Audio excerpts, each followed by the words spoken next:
Bonjour à tous. Nous sommes au centre médical Weshop. Votre santé, c'est notre priorité. Hier, les agents de la DGI sont venus sceller l'hôpital pour l'échéance qui est calculée à 500 000 qu'on a déjà avancé. On a payé 300 000 et puis on avait aussi 100 000 pour compléter l'échéance. Ils ont décidé de sceller pour qu'on leur donne 20 dollars de main levée et puis l'agent a demandé qu'on puisse lui donner l'argent.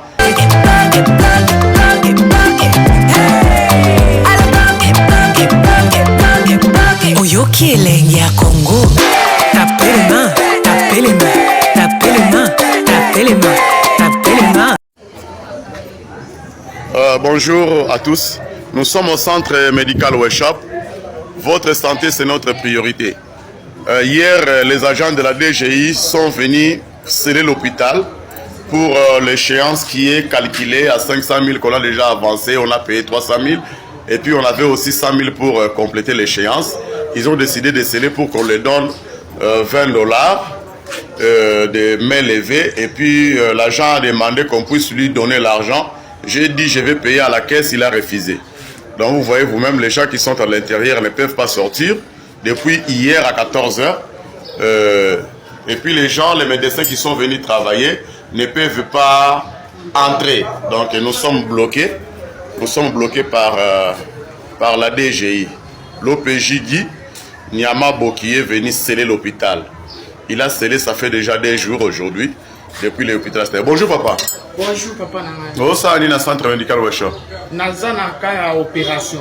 Basalaki ngai mais moya okota toilette yate do sumba na bapo moya kobwaka ezate donc tokomi étouffé na kati ya salle d'urgence.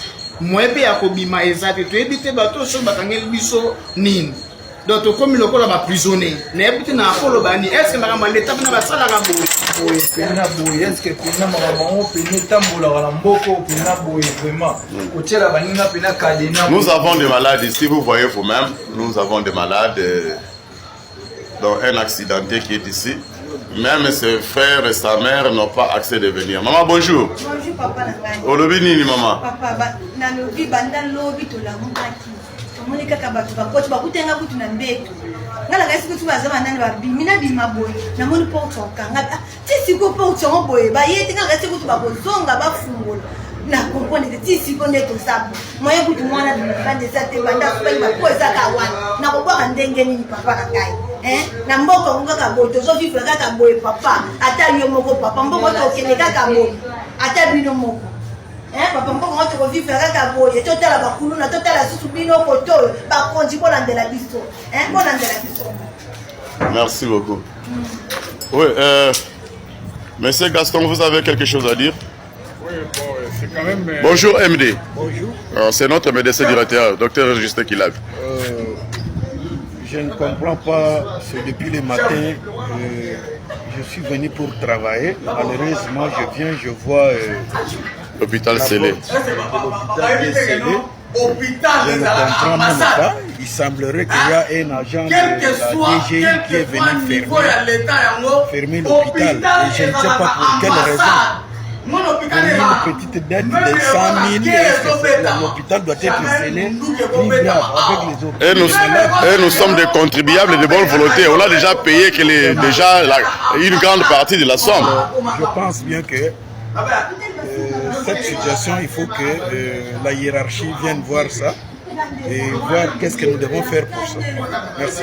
Merci. Monsieur Gaston Mafuta, vous avez une contribution? Oui, je suis vraiment très étonné de constater que les agents de la DGI sont venus ici pour sceller les centres médicaux.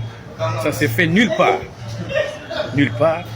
Et je crois que nous avons l'obligation de divulguer cette information pour que les autorités du pays prennent connaissance de ce qui s'est passé ici au centre Weshop. C'est très grave, ça ne se fait jamais. Un hôpital, c'est un endroit où les malades se reposent, les malades viennent pour les soins. Mais comment est-ce qu'un agent de la DGI peut se permettre pour venir sceller un centre médical? Et en train de faire en sorte que les autorités de la place prennent connaissance des actes que ce monsieur a posés et il va en tirer toutes les conséquences du droit. Je vous remercie. Merci. Vous voyez, il y a des visiteurs qui viennent pour visiter les patients qui sont ici, mais n'ont pas accès. N'ont pas accès. N'ont pas accès. Où est le docteur? Je veux retourner à l'intérieur. Mes parents sont des Congolais. Wesh. Bandeko ya Bosolo, Basangoku, je vous salue. Nazana mama emo, bato bozomo na libanda, bazaba malade te. Tozana parking ya hôpital général de référence de Kinshasa, ex mama emo. Bandeko bazaba garde ba malade, bazana ba malade na bango bazali awa. Ndenge soko bozomo na bango bazaba bazana ba malade baza hospitalisé. Mais comme c'est interdit, bango ne pas dans la chambre la culture na biso to ngo kota na malade na kati. Baza obligé ba kolala libanda botala ba condition o bango bazola lande yango. Do balali libanda pona bandiko na bango bazana ba urgence. C'est inadmissible. Est-ce que le ministre de la santé a bien? Baba jeune bomoni ne ko lakisa za parking za place à kolala te place mi tout que c'est quel côté là. Mais tala ba to ba accompagner ba malade bisika bango ba vandi. Ba ko mi kolala libanda lokola ba fazer ko bandiko na bango. To boité que zali passi. Mais est-ce qu'il faut vraiment dormir dehors comme ça dans des conditions infrahumaines? Car pour vous en associer à des croisants malades. Maïbité, ministre de la Santé, est-ce que vous êtes informé de cette situation? Pour des magasins, maman et Bota la place Nazali, regardez ces bâtiments, c'est bel et bien maman et c'est l'hôpital général de maman et il y a mon place nous avons. Tout ça, c'est maman et voilà. Regardez, il y a dans l'entrée principale, il y a l'hôpital général de maman et hôpital général de référence ex-maman il y a une place pour moi. C'est Kinshasa na Mwanza. Nani nda kosaki batuke morgue ya centre hospitalier Séraphine Kilubu batu bavandaka wana ekoma nango bandaku ya batu lukuta po eza normal te na se ndenge bozomona bobacha morgue likolo ezala ba appartement to ba maison moko habitable esika batu bazali kovanda nyonso to ezalaki nango kaka campagne de déstabilisation et diabolisation babandaki kosala contre Maman Séraphine Kilubu kasi lelo vérité yango ebimi na poisa tuna ngai nini ndenge kaka ministre provincial et environnement excellence Léon Mulumba kitaki awa sur terrain pona kotala délimitation ya bandaku alobite balobaki centre hospitalier Séraphine Kilubu awa esika ezalaka morgue ezalaka pe kaka na même immeuble oyo batu bavandaka na kota nga moko na mona kimona meso papanga na ministre ye wana koti abandi ko inspecter a koti côté ya centre aye na urgence aye atali ba makambutu oh eza nango normal bon toke kasi côté ba morgue a koti na morgue amoni na salle oyo bachara ba weyi a koti a vérifier amoni be malili normal atala côté ya ba kui perdu bo nyonso to ezali respecter de l'autre côté zalaki chantier papa ministre Amati yemoko amoni a vérifier pa mituni yango bazolukela mamanga na nini na kokita na ye voici l'inspection na ya walobi non il faut na mona responsable ya établissement oyo ezali bongo Maman Séraphine Kilubu akotane na mama na tour na ye mama a présenter ba document possible nyonso oyo bazwa na ministère ya santé pezali ko permettre na morgue na ye sala ye moko Maman Séraphine na micro ya quel boule devant ministre provincial et environnement yoka communication à sali nazo ko remercier ministre provincial et environnement oyo aza koleka na ye koleka kotala makambo na ye ya ba limite ya bandaku tellement que na moni ye na bengi ye na expliquer ye que tala makambo ezolekela nga tala makambo ekweli ngai nyonso ministre ya santé alobi eza lokuta awa tovanda bino esika bazolo bakendako eza ndawa o ndako bato baza na kati na bafamille c'est faux et archi faux nazo kobenga mutu nyonso ali koya kovisite aya yango suroche azalika mosusu bazali groupe ya bato oyo baza kokombattre nga politiquement makambo boye ekotinda yo se poser ba question pona nini parfois congolais alukaka kopesa pasi na ndeko na ye congolais.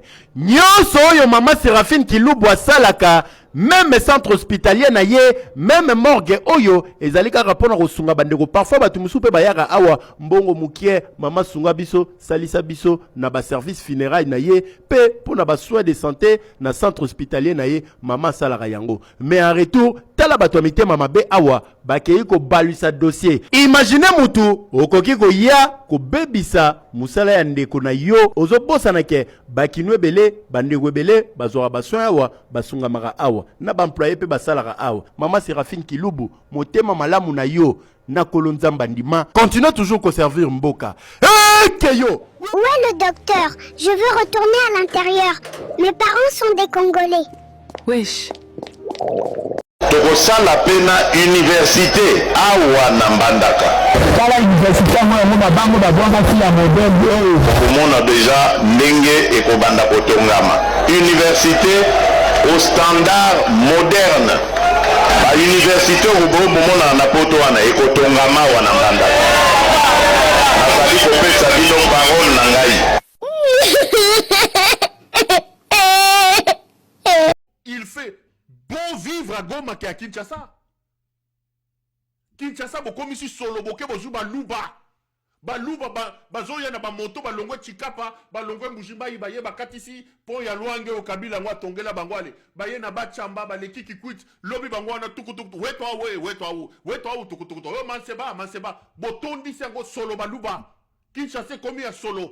Baluba batondi kuna mbeke.